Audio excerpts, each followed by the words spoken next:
오늘은 아기 예수님이 태어나신 기쁜 성탄절입니다. 성탄절을 맞아서 섬기는 분주한 손길들이 있습니다. 만두를 빚고 선물을 싸고 또 카드를 또 이렇게 직접 만들었습니다. 또 어저께 사랑의 나눔을 하고 오신 어려운 이웃을 찾아 나눔을 하고 오신 권사님도 계셨습니다. 아이들한테 오늘 만두 꼭 먹어야 된다. 소고기가 넣었다. 그러니까 애들이 한운이에요. 추수감사 주일 때 먹었던 게 아주 강력했었나 봅니다. 아기가 태어나는 것은 어느 가정에서나 가장 기쁜 소식이죠.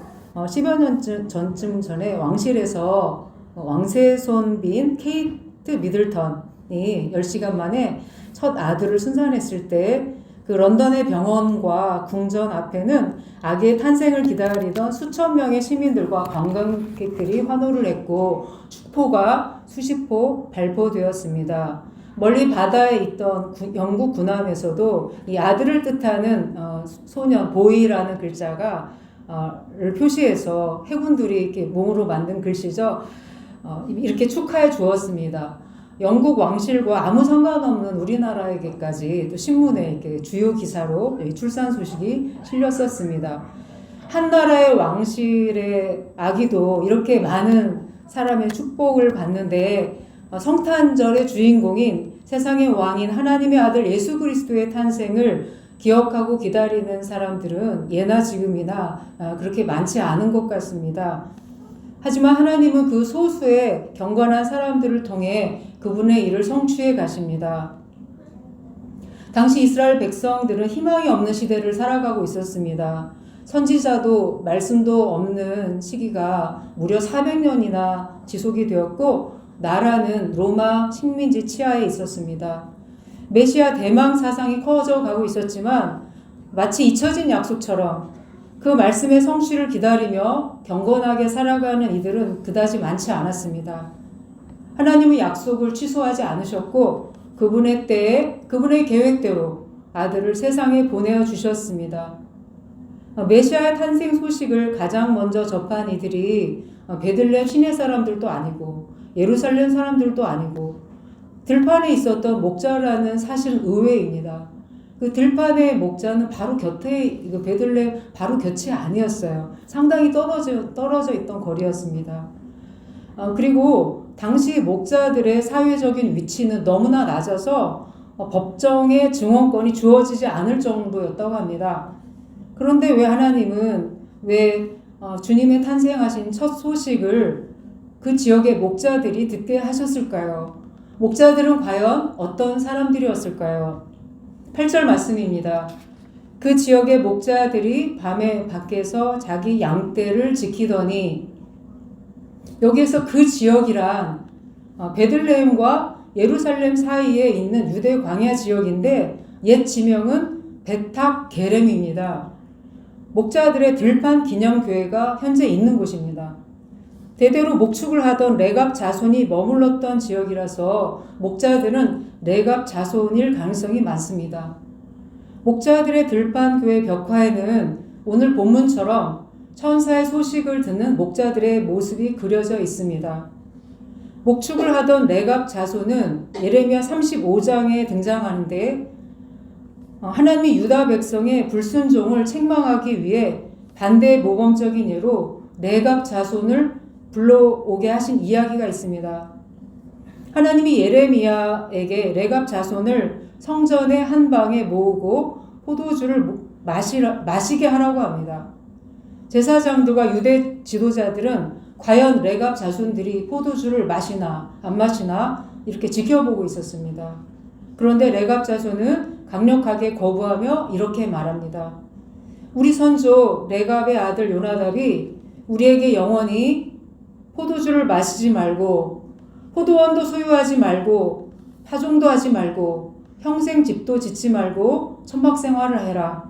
그리하면 너희 생명이 길리라고 우리에게 명령했다. 우리는 이 말씀을 평생 지키며 살아왔으니 포도주를 마실 수 없다고 합니다. 이때 하나님의 말씀이 예레미야에게 임합니다. 레갑 자손은 수백 년 전에 선조가 한 명령을 한결같이 지켜 행하는데 이 백성은 내게 순종하지 아니하도다. 이들은 유다가 바벨론에게 멸망하고 많은 이들이 바벨론의 포로로 끌려갈 때 말씀을 지킨 덕분에 살아남을 수가 있었습니다. 쓸만한 귀족이나 지식인들은 끌고 갔지만 신분이 천한 목자들은 그냥 두고 간 겁니다. 선조를 통해 주어진 말씀을 그대로 지킨 덕분에 이들은 생명이 보호받았습니다. 못난 나무가 산을 지키듯이 레갑의 후손들은 황폐화된 예루살렘을 지키며 느헤미야 때 성문을 중수하는 일을 맡아 하기도 했습니다. 그만큼 레갑 자손은 사회적인 신분은 낮았을지라도 말씀을 그대로 지키며 경건하게 살았던 족속입니다. 예수님이 오신 당시에도 그러했습니다. 많은 종교 지도자들이 믿음을 버리고 타락했지만 레갑의 후손들은 변함없이 성전에 쓰일 양들을 치고 베타게렘을 근거지로 살아갔습니다. 그 지역의 목자들이란 바로 말씀에 순종하며 단순하게 살아가는 사람들이었습니다.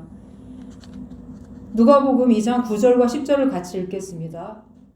주의 사자가 곁에 서고 주의 영광이 그들을 두루 비춤에 크게 무서워하는지라. 천사가 이르되 무서워하지 말라. 보라, 내가 온 백성에게 미칠 큰 기쁨의 좋은 소식을 너에게 전하노라. 천사는 목자들에게 나타나 온 백성에게 미칠 큰 기쁨의 좋은 소식이 있다. 표적이 있는데 강보에 쌓여 구유에 뉘어있는 아기이다. 이렇게 전합니다. 근데 목자들이 경건한 사람이라는 걸 어떻게 알 수 있냐면 천사의 메시지를 들은 후에 그들의 그 반응에서 알 수가 있습니다. 15절을 보면요. 천사들이 떠나 하늘로 올라가니 목자가 서로 말하되 이제 베들레헴으로 가서 주께서 우리에게 알리신 바 이 이루어진 일을 보자 하고 지체 없이 즉각 달려가죠. 900년이나 선조를 통해 전해온 하나님의 말씀에 순종해 왔기에 훈련이 되어 있었습니다. 보통의 유대인들에게 만일 천사가 찾아갔다면 반응이 달랐을 겁니다. 강보, 포대기, 구유? 그게 무슨 표적이야. 메시아가 그렇게 천하게 태어날 리가 없지. 이렇게 자기 생각을 하며 천사의 말을 무시했을 겁니다. 그런데 이런 질문을 우리도 할 때가 있어요. 뭔가 큰 표적을 기대했지만, 기도도 많이 했지만 현실은 그다지 바뀌지가 않습니다. 왜 맨날 그대로이지? 올해 나쁜 일도 있었는데 추수감사주일에 10가지 감사기도 제목을 채우기가 쉽지가 않습니다. 목자들이 보았던 표적은 가장 초라한 표적이었습니다. 더없이 누추한 환경에서 태어난 그 모습이 메시아 탄생을 구분하는 가장 위대한 표적이 되었습니다. 하나님의 사랑의 폭은 가장 깊고 가장 높기 때문에 세상 가장 낮은 곳부터 가장 높은 데까지 미치지 않을 곳이 없습니다. 그분의 사랑의 폭 안에 들어오지 못할 사람은 한 사람도 없습니다. 그래서 가장 낮은 곳에 오신 것입니다. 가장 낮은 그 누구라도 그 사랑의 폭에 들어오게 하기 위해서. 메시아 탄생의 기쁜 소식을 듣는 첫 번째 사람들로 목자들이 왜 선택받았는지 그 이유를 우리가 알 수 있습니다.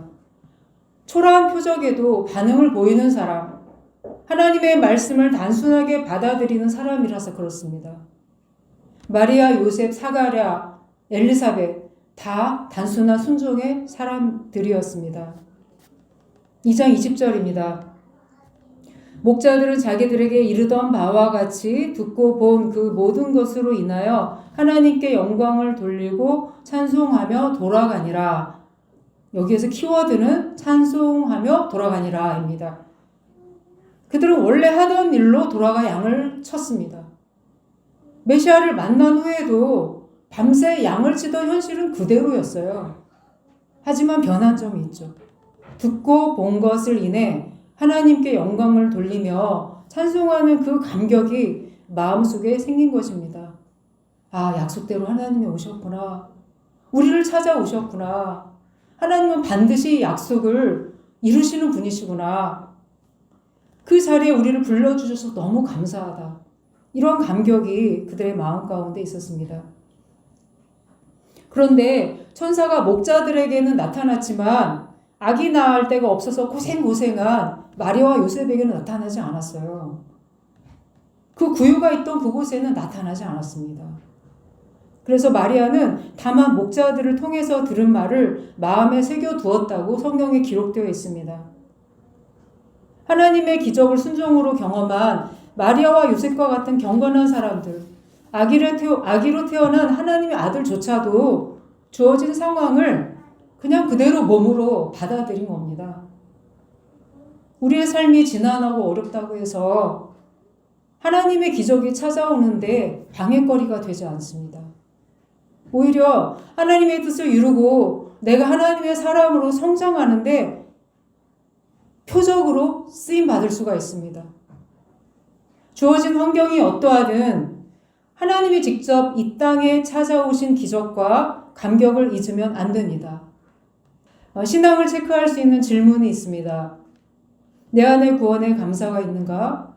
주님이 내 안에 찾아오시고 내가 하나님의 자녀가 되었다는 것이 여전히 기쁜 소식인가?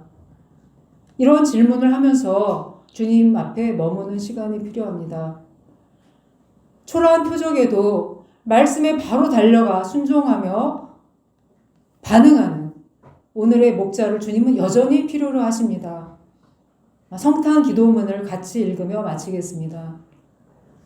가장 큰 선물을 주신 하나님 아버지, 소망이 없던 저에게 아기 예수님을 보내어 주시니 감사드립니다. 기쁜 소식을 듣고 주께서 우리에게 알리신 바 이 이루어진 일을 보자 하며 구유로 달려갔던 목자들처럼 단순한 순종을 하기를 원합니다. 복잡한 현실로 흔들리고 의심할 때 생각을 내려놓고 주님의 말씀만을 믿고 따라갈 수 있는 용기를 주옵소서. 가장 낮은 곳에 오셔서 참된 평화를 주신 예수님을 오늘도 만나게 하옵소서. 예수님의 이름으로 기도합니다.